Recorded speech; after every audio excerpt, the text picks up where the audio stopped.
Thought I'd jump on here and do a quick video about the future of Sporting striker Viktor Gyokeres, who we know is going to leave the Portuguese club this summer. I've not really done too many YouTube videos over the past couple of years. I was a frequent uploader several years ago, but I'm going to start doing a few more regular videos, and I've said that on a number of occasions, but it's really difficult to find the time to upload when you're on the road travelling, you're filing from press conferences and matches, and you've got deadlines. But I did do a quick video from Wembley on Saturday after Crystal Palace won the FA Cup against Manchester City. But hopefully moving forward throughout the summer and into next season, I'll do regular videos. I don't know how regular they'll be, but it is quite good to jump on and do a bit more of an open discussion about some of the stuff that I'm writing about or covering.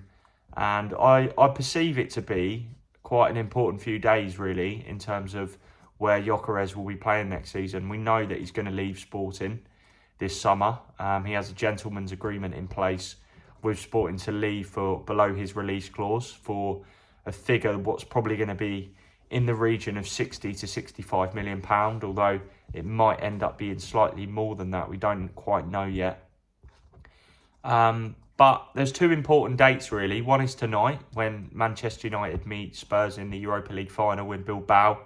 And also Sunday, because that is likely to be Gyokeres' last game for Sporting, because they play in the Taça de Portugal final against Benfica in Lisbon. So I do think we're going to hear Gyokeres speak about his future.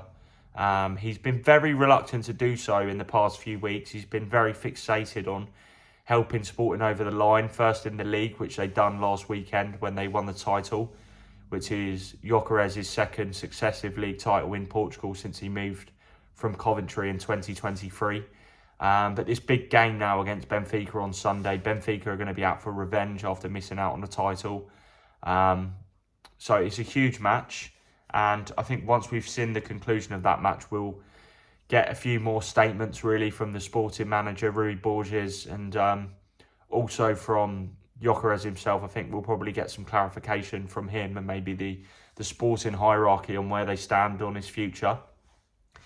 From what we understand, the two main parties at this moment in time courting the Swede are Arsenal and Manchester United. Now, two varying situations, really, because Arsenal are armed with big cash. They know they'll be playing Champions League football next season, and we know that they're on the cusp of winning trophies, because for the last few years they've been very competitive, and I know they've fallen short, but the kind of idea now is that, you know, next season, if all goes to plan, will be the year they finally pick up a big trophy, whether that be the Premier League or the Champions League, and they'll also be keen to compete for the FA Cup and Carabao Cup as well.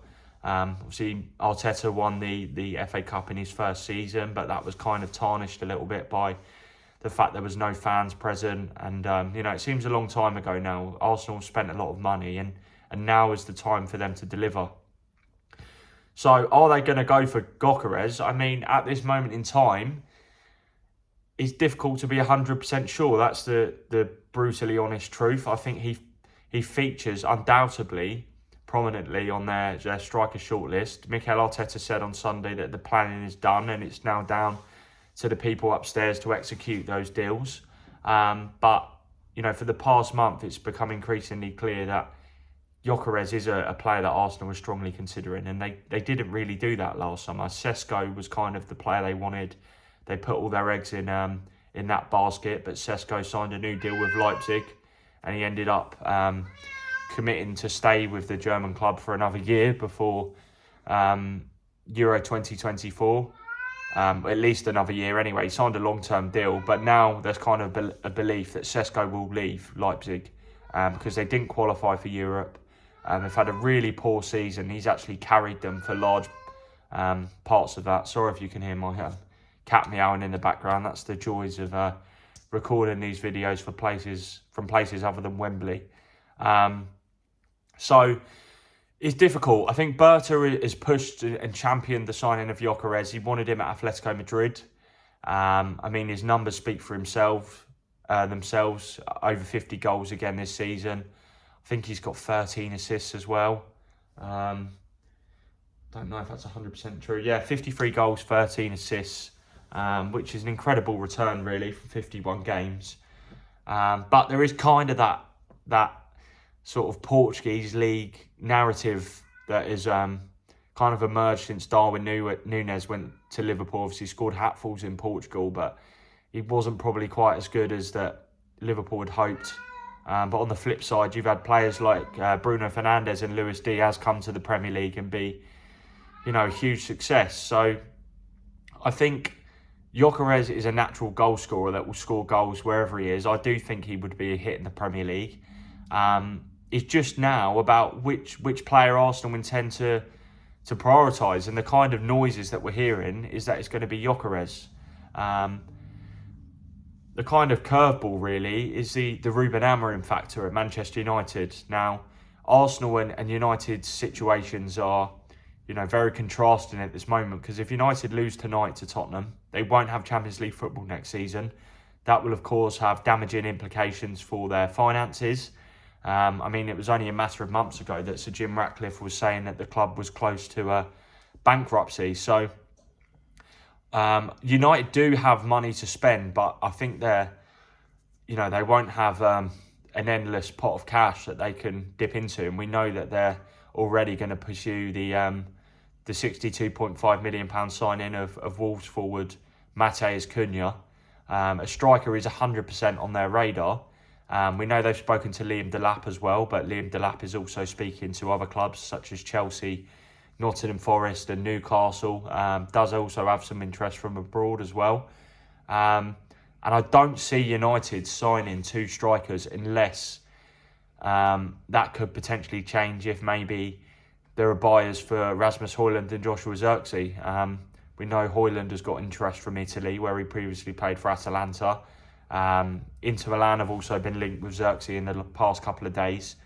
But, in terms of goals, I think Gyokeres would be that sexier signing for United's project over Delap. I think Delap is very much still a prospect, but we know he probably will explode in the next couple of years. Got some good numbers this season with Ipswich, played regularly in the Premier League, so I think he's ready to make that next step. But is he the man that's going to get United 30 goals a season? I'm not so sure. I think Gyokeres would probably be that guy. But obviously there's a huge difference in price. Delap's got the £30 million relegation clause. Gyokeres is available between £60 to £65 million probably. But the Amorim factor does come into play here because he was obviously the man that brought Gyokeres to Sporting and made him this sort of, global star, so to speak. Once Amorim went to Manchester United, Sporting kind of sort of discussed that gentleman's agreement with Gyokeres, that if he was to stay in January, that they'd let him leave for a reasonable price at the end of the season. We do expect that to happen. So it's difficult. I think, I still view Arsenal as the strongest contenders for Gyokeres if they decide to push the button on a deal. But you can't rule out United making that move if they get Champions League. I do think they're going to have to make some sales. We know that, there's quite a few players at the club that will probably be moved on. But Arsenal are financially ready to, flex that kind of cash in the market, flex their muscles. Whereas United, we can't say for certain whether they could immediately go bang and put the money on the table. So it will be down to a negotiation with the player. But Gyokeres has been so respectful of, the fact that although he's likely to leave, it hasn't actually been said in public that, he's definitely leaving and that, Sunday will be his last game. But I do expect him to speak on Sunday about, his future, and probably there might be a few tears. He'll be hoping to sign off as a champion, as opposed to going out with a defeat to Benfica. So we shall see how that one unfolds. I do think it's interesting how the narrative has kind of changed in the past month or so that Arsenal are likely to push for Gyokeres. Sesko has still had a really good season with Leipzig, but I do think there's an element of risk with that deal because he's still only 21. He's got levels to climb in terms of the potential he can fulfill. So, you're effectively paying. You could potentially be paying the same level of cash for either someone that's approaching his prime in Gyokeres or Sesko, who's a little bit of a risk, but at the same time has a huge ceiling, which if he reaches, he could become one of the best strikers in world football, and he's very much one of the best young strikers in world football at this moment in time. So, two different options. I mean, Sesko's release clause is performance incentivised, so it's gone up throughout the course of the season when he's hit certain milestones. It's believed to be around £80 million or slightly above that. 80 million euros or slightly above that. Now, as we head to the final stage of the European season, the Bundesliga season's finished. Leipzig won't be playing European football next season, so they do need to sell. And I think Xavi Simons and Sesko will be leaving the club this summer because they want to play Champions League football as well. And Leipzig have been so poor. I mean, they've put a lot of money into the project over the last few seasons, and they've come up short, really. They've never really been that team to apply a high level of pressure on Bayern in terms of winning the Bundesliga title. We saw Leverkusen do it last summer, but if you were to say 3 or 4 years ago who would be the team to win the Bundesliga next other than Bayern Munich, the smart money might have been on Leipzig or Dortmund probably, but Leverkusen have really sort of reached new heights under Xabi Alonso, although he's off to Real Madrid, of course. But the interesting factor that I wanted to discuss is that through conversations that I've had with people close to Sesko, I'm told, and I know others have reported this as well, so there is a level of credibility in it, that Leipzig's asking price for Sesko will be 100 million euros, which doesn't make sense if his release clause is worth just over 80 million euros. But I think the stipulation there is that Leipzig would accept favourable payment terms spread over a longer period of time. I mean, if I'm being brutally honest, I don't see any club in world football paying 100 million euros for Sesko because, Leipzig's negotiating position is very weak at this moment in time, having not qualified for Europe. Sesko probably wants to move on to pastures new now and try something new. He's been at Leipzig for several years after joining from Salzburg. But at the same time, in the same message, that Leipzig were going to command a €100 million fee. That figure, I'm told, is very much open to negotiation.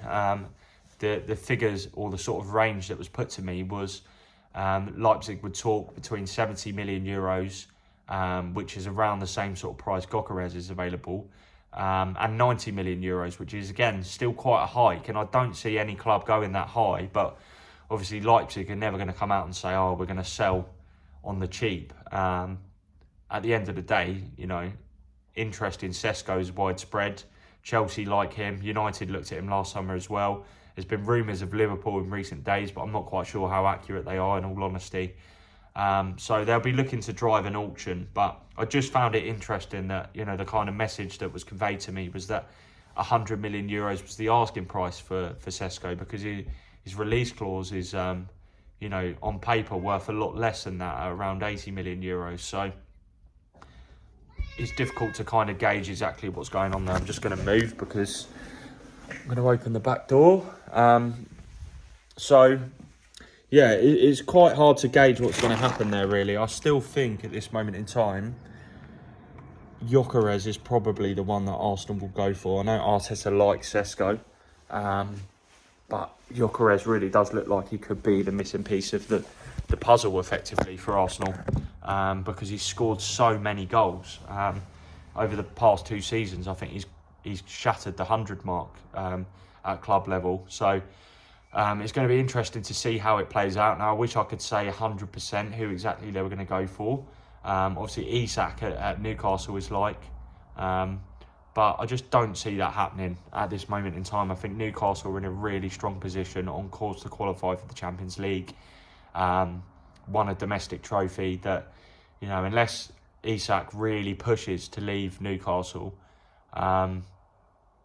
I just don't see him going. I think in this day and age where there's financial restrictions with financial fair play regulations, to the kind of money it would probably get to twist Newcastle's arm, we're talking British record cash. So it would be a lot of money to invest in one player who, if we're being truthful, hasn't got the best injury record really. I know he's been excellent this season, and I absolutely rate him as one of, if not the best striker in the world at this moment in time. But he's had a lot of muscle injury since he's been at Newcastle. So is that deal realistic? I think it's been clear for some time that it probably isn't, unless something miraculous happens and there's a club really willing to put their balls on the line to get him. And again, I still think Isak would have to push to leave Newcastle for that even to become a viable option for Arsenal or Liverpool, who both like him. Obviously, Arsenal do want to sign a winger as well. We know Nico Williams features prominently on their shortlist and probably tops their attacking shortlist in terms of wide options. But another player I wanted to talk about as well is Joan Garcia, who is the Espanyol goalkeeper that is almost certain to leave the Catalan club this summer. And I've done a lot of reporting and digging on this story because, I don't like to blow my own trumpet, but at the same time, everyone kind of considered Garcia joining Arsenal a formality last summer when Aaron Ramsdale was when he joined Southampton. But the kind of message I got from those close to Garcia was that it really wasn't a formality and that Espanyol were going to ask for the €30 million release clause in full. And I got quite a lot of hate for that because obviously, nowadays when you're the bearer of bad news, people don't like to hear it. But that was always the message that I was receiving. And, Arsenal made 2 bids, but Espanyol, because it was so late in the window, they really didn't want to sell. And he ended up staying put, and Arsenal signed Neto instead. But Arsenal's interest is still there. Inaki Cannon was the man that, initially recommended him to the club, and Mikel Arteta was really sold on signing him as a, competition for David Raya. But in the end, that didn't happen. And now, after such an incredible season in La Liga, where Garcia has been one of the best goalkeepers, if not the best in the division, a lot of other clubs are entering the fray. There's interest from the likes of Bayer Leverkusen. Aston Villa are strong suitors because we saw Emi Martinez break down in tears last weekend when he played what could prove to be his final home game at Villa Park. We know he's got interest from Saudi Arabia and, I don't know this for certain, but supposedly from Europe as well.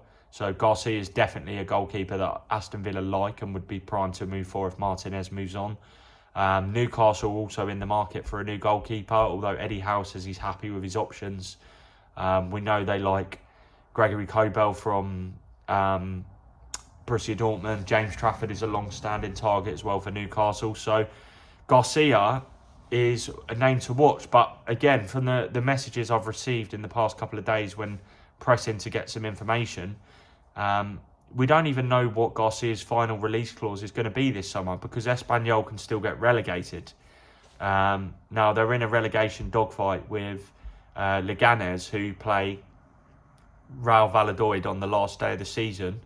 But having beaten Las Palmas, who Espanyol play at the weekend in the final game of the La Liga season, they can still survive. If Espanyol were to lose and Leganés were to win, they would survive. So if that was to happen, Garcia could be available for a price as low as €15 million due to a relegation clause in his contract. Now, his initial release clause, from what I understand, is €25 million, but that could still hike by €5 million if he's called up to the Spain squad next month. And also, in each transfer window, in the final days of it rises by €5 million as well, which is why he was only available for €30 million last summer, because it was the final 15 days of the window. And from what I understand, although things are going to ramp up with his future and discussions over where he might end up at the end of the season, at this moment in time, there's no clear front runner. I find it difficult to envisage Arsenal moving for Garcia. From what I understand, there hadn't been any contact from Berta since he moved to Arsenal, with Garcia's people suggesting that, you know, he's probably going to look at signing a different backup goalkeeper because maybe he feels that cash is better served and spent elsewhere. Because, you know, £20 million to £25 million, a lot of money for a backup goalkeeper that, if we're being realistic, however good he is, probably isn't going to play over David Raya, because Raya has become one of the best goalkeepers in world football since he displaced Aaron Ramsdale last season. It's hard to envisage him being, you know, displaced in the squad. And Garcia, you know, would get the chance to play regularly at another top European club or Premier League club this summer when he leaves Espanyol. So I don't feel like that is a likely deal at this moment in time, but the interest is still there, and I still wouldn't be surprised if that happened, because we know the interest is long-standing and Arsenal really like Garcia. But I just think that money might be better spent elsewhere. But we'll have to see. I thought I'd do a quick video to keep people up to date with kind of what I'm hearing about each of these stories at the moment. But it's going to be a busy summer, and I expect to upload more videos throughout that period of time and moving into next season.